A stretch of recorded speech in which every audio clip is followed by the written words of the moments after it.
হয়, এই মুহূৰ্তত মই কাজিৰঙা ৰাষ্ট্ৰীয় উদ্যানৰ হাৰমতি বন শিবিৰৰ সন্মুখত কাৰ্বি পাহাৰৰ টিলাৰ ওপৰত উপস্থিত আছোঁ আৰু কাৰ্বি পাহাৰৰ টিলাত 1930 চনৰ পৰা 1938 চনলৈ ব্ৰিটিছৰ শাসনকালতে কাজিৰঙা ৰাষ্ট্ৰীয় উদ্যানত থকা প্ৰথমজন অসমীয়া বন সংৰক্ষক মহিমিৰিৰ স্মৃতিত একোটা টিং নিৰ্মাণ কৰিছিলে, যিটো টিং বৰ্তমান পৰিত্যক্ত অৱস্থাত থকা দেখিবলৈ পোৱা গৈছে। কেমেৰাৰ সহযোগী আদিত্যই দেখুৱাব। 2021 চনত 6,65,000 টকা ব্যয় সাপেক্ষে এই টিংটো নিৰ্মাণ কৰিছিল আৰু এই টিংটোৰ পৰাই যিসকল পৰ্যটক আছে, পৰ্যটকসকল আহি কাজিৰঙা ৰাষ্ট্ৰীয় উদ্যানৰ সৌন্দৰ্য উপভোগ কৰিব বুলি সকলোৱে ভাবিছিল, কিন্তু ভবামতে সকলো কাম নহ'ল, কিয়নো এই টিংটো নিৰ্মাণৰ পিছতে এতিয়া দেখিবলৈ পোৱা গৈছে হাবি জংঘলেৰে ভৰি পৰিছে। পৰিত্যক্ত অৱস্থাত এইদৰে থকা দেখিবলৈ পোৱা গৈছে এই টিংটো, আৰু চৰকাৰী ধন যেন অপব্যৱহাৰ হৈছে তাৰে এক জ্বলন্ত উদাহৰণ হিচাপে চিহ্নিত হৈছে এই টিংটো। আমি 715 নং ৰাষ্ট্ৰীয় ঘাইপথৰ পৰা পাহাৰৰ ওপৰলৈ উঠি আহি এই টিংটো পাইছোঁ আৰু টিংটোৰ যি অৱস্থা, সেই অৱস্থা আমি NK টিভিৰ দৰ্শকসকলক দেখুৱাইছোঁ। পোনে পোনে কথা পাতিম আপোনাৰ লগত। প্ৰথমজন অসমীয়া বন সংৰক্ষক মহিমিৰি, তেওঁৰ স্মৃতিত এটা টিং নিৰ্মাণ কৰিছিলে, কিন্তু দেখা পোৱা গৈছে টিংটোৰ জৰাজীৰ্ণ অৱস্থা। ব্ৰিটিছ আমোলতে আচলতে ইয়াত এগৰাকী আমাৰ অসমীয়া সুযোগ্য অসমীয়া মহিমিৰি, প্ৰথমজন বনপালক বন সংৰক্ষক। কাজিৰঙা সেই সময়ত কোনো ধৰণৰ ঘোষণা হোৱা নাছিল, এখন অৰণ্য। এই অৰণ্যখনৰ সংৰক্ষণৰ বাবে মহিমিৰিক ইয়াক নিয়োগ কৰা হৈছিলে। তেতিয়াই তেখেতে বন বিষয়ক বিভিন্ন অধ্যয়নেৰে ইয়াত আহি পেলাই এটা টিলা, আচলতে এইটো এটা প্ৰাকৃতিকভাৱে হোৱা এটা কাৰ্বি পাহাৰৰ নামনিৰ এটা টিলা, এই টিলাটোত আহি টিং নিৰ্মাণ কৰি ইয়াৰ পৰাই চবতকৈ এই টিলাটোৰ বিশেষত্ব হৈছে এই টিলাটোৰ পৰা কাজিৰঙাৰ যথেষ্ট এটা সিংহভাগ দেখা পোৱা যায়। ডিফলু নদীৰ পাৰতে আছে।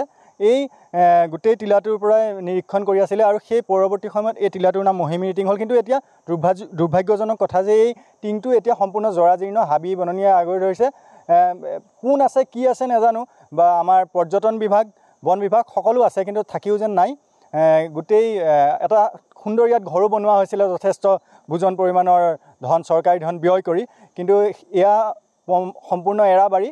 কিন্তু এই স্থানটো মহিমিৰি টিংটো পৰ্যটনৰ যথেষ্ট স্থল আছে। যদি সুন্দৰকৈ ইয়াত সজাই পৰাই লোৱা হয়, তেনেহ'লে এই স্থানৰ পৰাই পৰ্যটনে এটা গতি ল'ব কাজিৰঙাৰ। গতিকে চৰকাৰে বা পৰ্যটন বিভাগে, বন বিভাগে এই সকলো কথাটো মন দিয়া উচিত।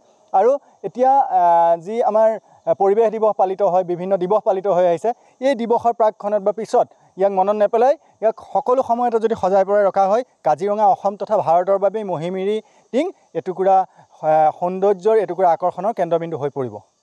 যিহেতু আজি পৰিৱেশ দিৱসত যিহেতু কাজিৰঙাখন তেওঁ আটক ধুনীয়াকৈ সজাইছিলে সেই তাহানিতে 1930 চনতে, কিবা ক'ব নেকি পৰিৱেশ দিৱস? মই সেই কথাটো ক'বলৈ গৈ আছোঁ। পৰিৱেশ দিৱসত আচলতে এইটো এটা কাজিৰঙাৰ পৰিৱেশ ৰক্ষাৰ বাবে ই এক সুন্দৰ স্থান।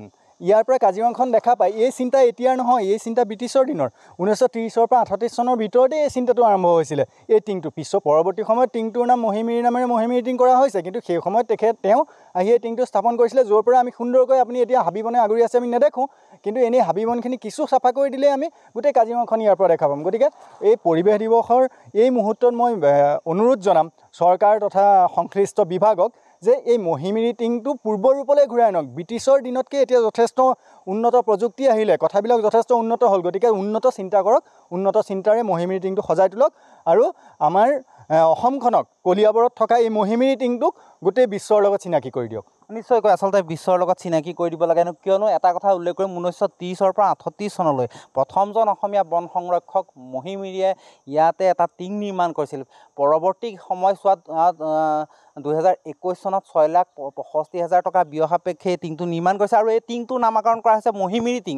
কিন্তু প্ৰথমজন অসমীয়া বন সংৰক্ষকৰ নামত নিৰ্মিত এই টিংটোৰ যি অৱস্থা, সেই অৱস্থা সঁচাকৈ লজ্জাজনক।